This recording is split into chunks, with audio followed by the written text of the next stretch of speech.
This video has been a long time coming.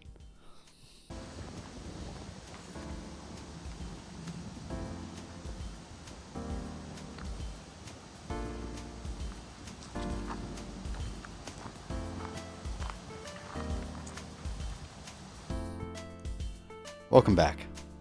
There comes a time in every photographer's life where they have to decide how they truly feel about that special little rangefinder brand. I bought a Leica M3, but this video isn't about the camera, because I do have a lot of thoughts about it, but I'll save that for another day. Instead, this video is about an accessory that really changes the game for not just the M3, but all meterless Leica cameras. The Keks Leica M meter is an homage, recreation, reinvention of the original Leica meter. A coupled meter that interlinked with the shutter speed dial on meterless Leicas and allowed for off-camera metering, but it was kind of on camera. Think of this as the first predecessor of the hot shoe meter. It affixed using the shutter speed dial and add a basic exposure calculator. Don't get me wrong, I love mechanical cameras. I love shooting with them, I love working on them, and I love how reliable they are.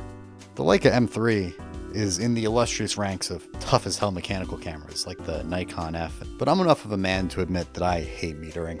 I like when a camera holds my hand a little bit. I like when the camera knows what it's doing, because 9 times out of 10, I probably don't. And while I have a pretty good track record of off-camera metering with my Hasselblad, another fully mechanical camera without a meter, off-camera metering on a 35mm camera isn't my favorite. I find that I shoot much more run and gun on 35, and thus need something that's a little quicker than pulling out a manual meter and taking a reading and assessing the scene in such a way. So while buying my M3 actually, I found out about the Keks meter and that it was soon to be launched. In fact, the pre-orders had started just a couple days prior. Almost immediately I placed my pre-order and was very much looking forward to getting it on the new camera. With my pre-order placed, I waited. And I waited. And I waited. And I waited. That May release date came and passed, and so did every trip that I had planned on taking this meter on. Now, I understand Keks was trying to uphold a specific standard of quality and manufacturing in an era when doing so is on the difficult end of things. But in my opinion, this launch was not handled well, and Keks has been made aware of my opinion. I won't bog this video down about my complaints on shipping delays, but I will say that Keks was very receptive in our email communications and did what they could to both quell my concerns and ensure that I got my meter as quick as possible. Were they as transparent as I would have liked them to be? Not exactly. However, suspiciously soon after I voiced that concern to them, everyone who pre-ordered an M meter and hadn't received it yet did get an email from the CEO of Keks explaining and apologizing for the situation, with a very prompt and detail-rich update on the manufacturing status. And for that, I do commend them. Having a receptive customer service line is crucial, especially when working in such a niche community, where reputation really does carry a lot of weight. But all that aside, I finally got my meter in my hands.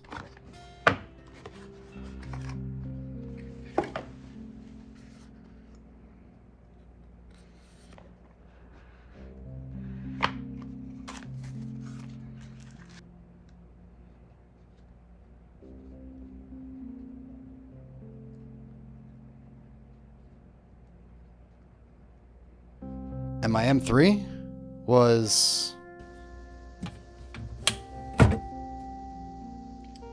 shit.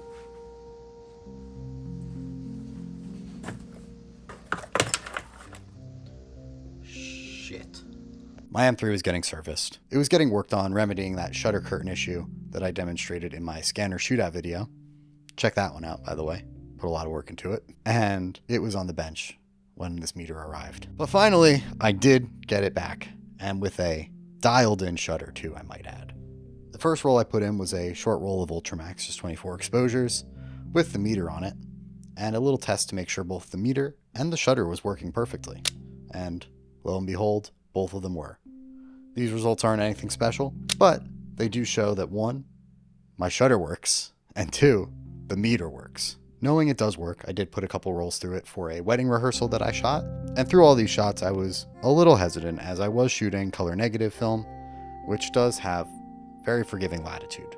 So it was time to put the meter through the real gauntlet. I got two of my most difficult to expose films, that being Ferrania P30 and Kodak Ektachrome. Anyone who shot either of these films know that they're particularly fickle in getting a proper exposure. But it was golden hour, and I set out to a new part of town with a different view of the Harrisburg skyline in order to get these test shots.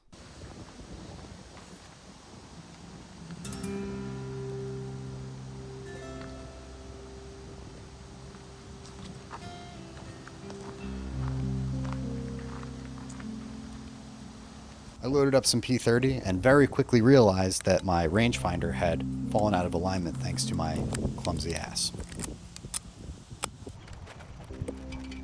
So, a quick field repair, got everything dialed in, and don't worry, I did check, I did get it dialed in really well. It's pretty much spot on now. Measured it against all sorts of things at all sorts of distances, even put the camera on a collimator to check infinity focus was still good. Anyways, that delay in aligning the rangefinder did result in me getting even better golden hour light.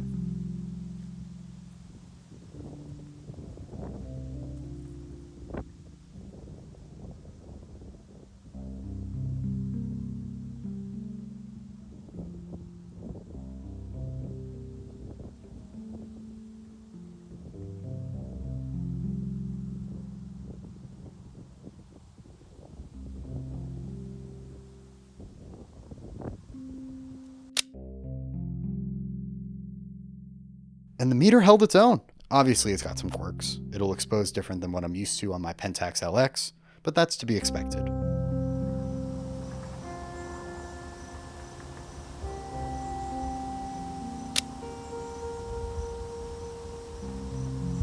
The Keks meter does expose with a 40mm equivalent scope of view, so on the M3 that's perfect because I shoot all 50s. Or just the 150 because Leica glass is really expensive.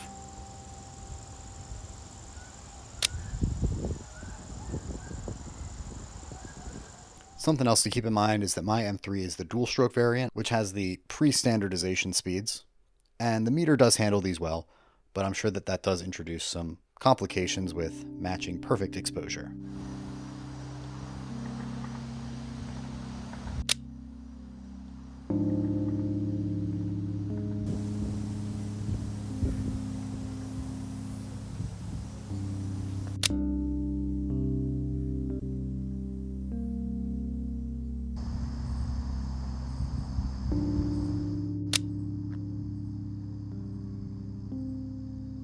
I'll admit though, these photos aren't anything special. The rangefinder being out of alignment really did throw me for a bit of a loop when I first got there, and I was feeling a bit rushed. I definitely shook the camera a bit more than I should have, and the slow speeds definitely didn't help that. That being said, exposure was all I really cared about, and it looks like it did a good job. You can take a look for yourself as well. All these sample photos will be available on my website. I highly encourage you to go check it out. You can see just how much I shook every single frame on this roll. But you can see that the exposures look great, and even some of the shots where I tried to trick the camera up.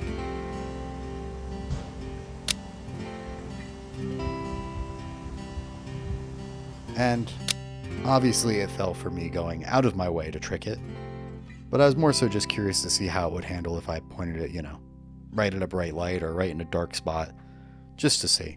Any photographer who's using this is probably competent enough to look at a scene and assess it accordingly, metering shadows and highlights, and given that this camera can take single readings or a continuous reading, I'm sure that that would work with any style that a photographer may use.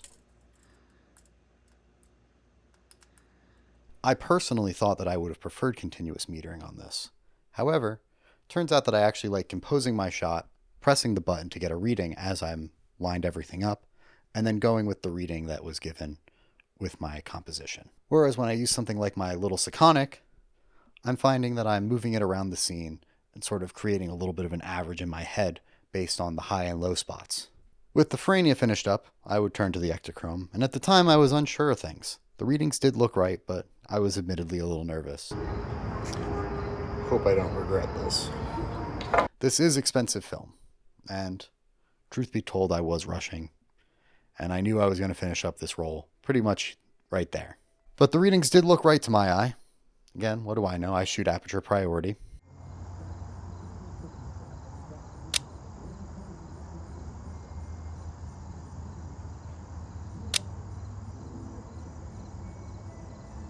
Anyways, these turned out amazing. The meter knows what it's doing. It was really good at handling, especially the more complex scenes with bright skies and pretty dark shadows because the light was coming in from an odd angle. And I think that it did a really great job. These slides in person look incredible. The scans might not even be doing them most justice, but that's usually the case with slide film anyway.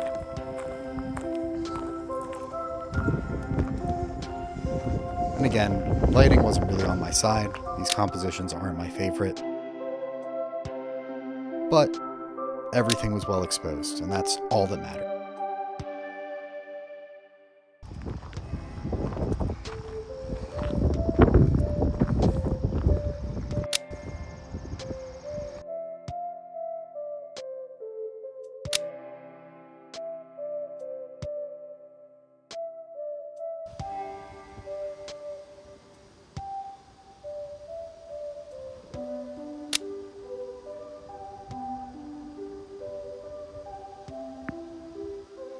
So what do I think about the M meter? Well, I think Keks nailed it. And they didn't have to pay me to say that. I bought this on my own. These are all my own thoughts and opinions. There's a lot to love here. The meter is simple. It's easy to work with. The controls are concise. I really love how the shutter dial basically becomes a little bit larger, making it easier to spin it without going from the top and pinching it. If you shoot a meterless M camera, I'm sure you're familiar with this.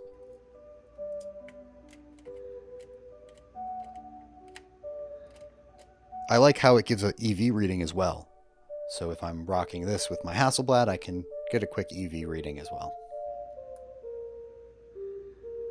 And I really like how they took the time to make sure everything fit properly, included a little anti-scratch pad to make sure that it doesn't damage the top of these precious cameras. You know.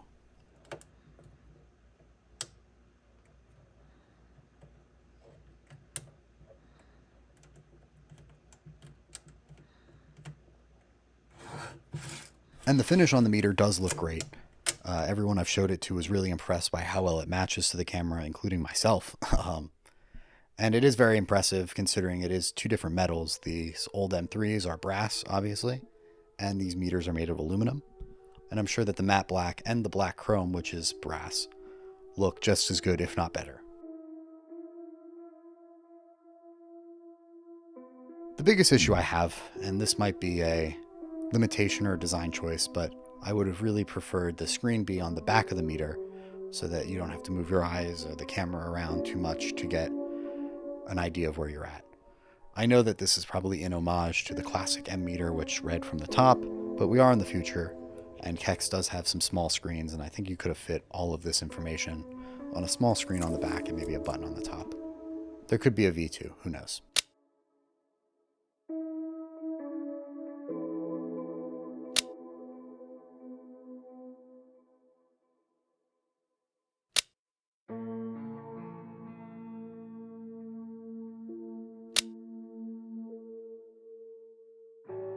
Considering that this is a really niche and specialty product, the fact that it's only $10, $20 more than most of its competition is really impressive, honestly. And I think kind of makes this whole thing a really killer deal. If you have a meterless M camera, I think it's worth just picking up to have, even if you don't need to meter or don't want to meter. Also, the battery is replaceable, which is like really cool because I know a big reason so many people shoot Leica is because they're easy to service and easy to fix. And making sure that the core component of this is replaceable, that being the battery, that's huge. I really appreciate that foresight from Keks.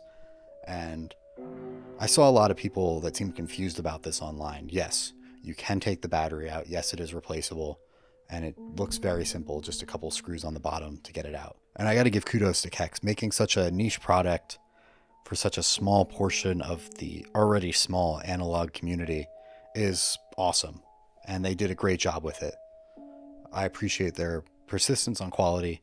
And while the shipping delays were very frustrating, they did get a great product out of it. If you have a mirrorless M camera, I really don't think you can go wrong here. It's definitely worth picking up, especially considering that this was made specifically with those cameras in mind. So now that I have this on my camera, I'm going to be doing a lot more shooting with my Leica. Stay tuned because I'll have some thoughts on this camera sooner than later. But till then, I'll see you next time.